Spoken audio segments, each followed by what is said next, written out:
Prenup at from New York to Manila. Oo naman. Excited ako dito kasi first time namin kasama ni Sam and I'm sure matutuwa yung mga tao kasi comedy na naman. Isang light na pelikula para sa akin. Oo. At ano yung mga memorable para sa'yo sa paggawa mo nitong prenup? Memorable syempre yung sa New York kasi yun yung yun yung pinaka-highlight ng lugar na yun. At saka madaming mga lugar na magagandang lugar. Perfect talaga para sa sa'yo. Shoot ka dito. At dito na-establish talaga yung friendship yun isa. Oo naman. At talagang nakilala ko si Sam. Kasi ang tagal namin shoot parang 21 days namin shoot. Tapos, pero first day pa lang, okay na kami. Kasama na kami, nakakawanan na kami. Ano pa lang, iba yung rapport. Oo. Ano yung mga na-discover mo kay Sam na dati hindi mo alam?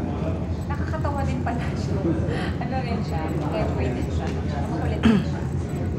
Oo.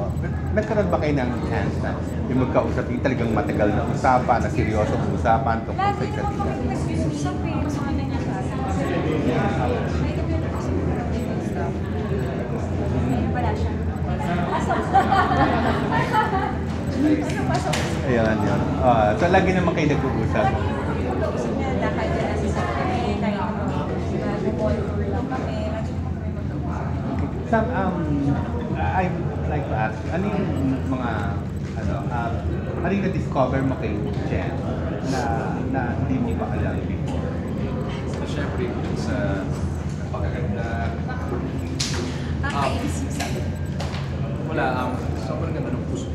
Extremely nice. Never siya naging masungit kahit galing sa taping. Kahit wala po talaga. Never naging masungit kahit magaan siyang makasama. And sobrang outgoing na she does triathlons and ako, you would never expect na parang siya, when you look at her, you would be like, hey, hindi mahilig sa MMA. Yun nga, Jiu-Jitsu, Muay Thai, not your normal girl. Oo, siguro you have yet to to go together sa diving or something. Yun na ako Oo. Jiu-Jitsu. So actually, Sabi ko, sige, pag may oras ako ulit mag-roll tayo. Babalik ako sa Jiu-Jitsu.